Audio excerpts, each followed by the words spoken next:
এতদিন দেশের দক্ষিণ পূর্বাঞ্চলের কক্সবাজার জেলার টেকনাফ উখিয়া মানব পাচার চক্রের হটস্পট হলেও এখন জেলার রামু উপজেলাকে টার্গেট করেছে সংঘবদ্ধ একটি চক্র। বর্মা লগিয়ে 2 জন, বাংলা হাইতা লগিয়ে 30 জন। 30 জন লজনে মা ফোন বেগুনে আর ঘর যেনে 80,000 টাকা দিয়া বুঝে মাইছরে হাঁদে শুধু মা বাবার হইছালে তাকি না পারিয়ে। অনুসন্ধানে জানা যায় গেল 1 মাসে উপজেলার খুনিয়া পালং ইউনিয়নের কেচুয়া বুনিয়া গ্রামের অন্তত 30 থেকে 40 জন তরুণ নিখোঁজ হয়। এছাড়া ইউনিয়নের অন্যান্য গ্রাম থেকে ইতিমধ্যে পাচারের শিকার হয়েছে অন্তত 100 তরুণ। স্থানীয়রা জানান কেচুয়া বুনিয়া গ্রাম এখন প্রায় পুরুষশূন্য। দালাল চক্রের খপ্পরে পড়েছে স্থানীয় অসংখ্য কিশোর ও তরুণ। এখান থেকে 1 মাসের মধ্যে 15-20 জনের উপরে ছেলে নিয়ে গেছে ওরা। আমরা যদি কাউকে বলি ওরা তখন কি করে, আমাদেরকে হুমকি দেয়। ওরা বলে কি তোমাদের ঘর বাড়ি জ্বালিয়ে দেবো, তোমাদেরকে এখানে থাকতে দেবো না, প্রশাসনের কাছে কেন বলছো। রামু খুনিয়া পালং এলাকায় সম্প্রতি বিশেষ করে কেচুবনিয়া এলাকায় এখন পুরুষ শূন্য বললেই হলো। সম্প্রতি মানব পাচারকারী চক্রের ডেরা থেকে পালিয়ে আসেন তোফায়েল উদ্দিন নামের এক ব্যক্তি। তার দেয়া তথ্য বলছে চক্রের সদস্যরা প্রথমে টার্গেট করে গ্রামের সহজ সরল কিশোর ও তরুণদের, এরপর মালয়েশিয়া পাঠানোর প্রলোভন দেখিয়ে নিয়ে যায় তাদের বন্দিশালায়। কানলেও মারতো, বাসায় কথা বলবো এরকম বললেও মারতো। সবার হাতে বন্দুক থাকে, লাড়ি থাকে, সবার হাতে কিন্তু বন্দুক থাকে। মার খুন্দি পরে তো ওরা তো চায় না।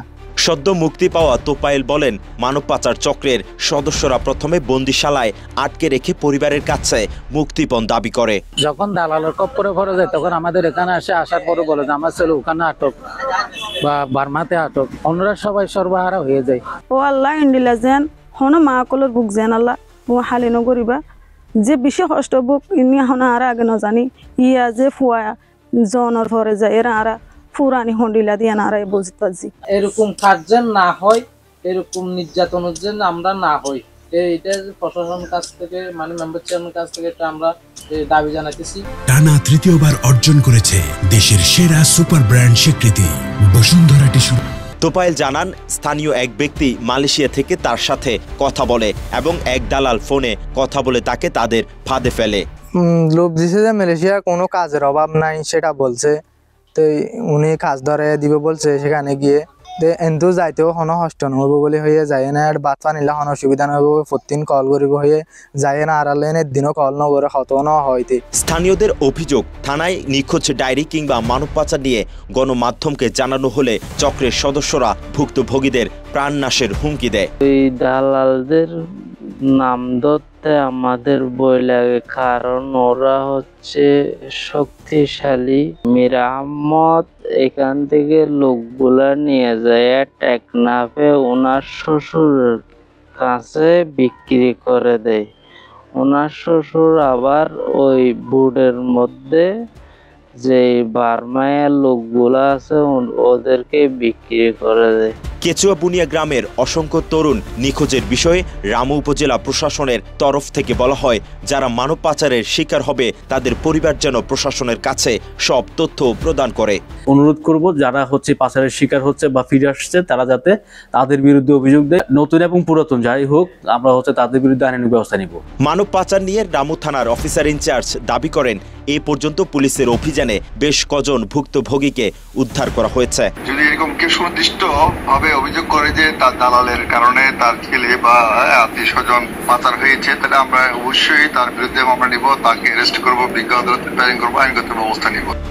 র্যাপিড অ্যাকশন ব্যাটালিয়ন র্যাব 15 এর অধিনায়ক বলেন কক্সবাজার এখন মানব পাচারের স্বর্গে পরিণত হয়েছে। মানব পাচারকারী চক্রের বেশ কিছু আস্তানায় তারা একাধিক অভিযান চালিয়েছে। নতুন করে বেশ কিছু স্থান চিহ্নিত করে আবারও অভিযান চালানো হবে। এটা শুধু কক্সবাজার না, এটা ইয়াবার বাজার বললেও ক্ষতি হবে না এবং অতিরঞ্জিত করা হবে না।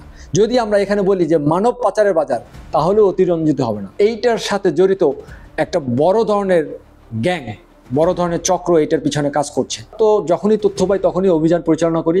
এছাড়াও আমরা বিভিন্ন বাহিনীর সাথে সমন্বয় করে একটা বিশদ পরিকল্পনার মাধ্যমে বিভিন্ন জায়গাতে অভিযান পরিচালনা করি।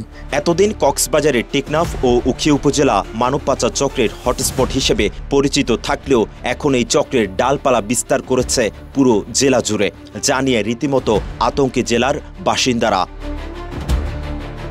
কক্সবাজারের রামু থেকে শওকত ইসলামের পাঠানো তথ্য ও ছবিতে মেহরাজ হোসেন, কালের কণ্ঠ, চট্টগ্রাম।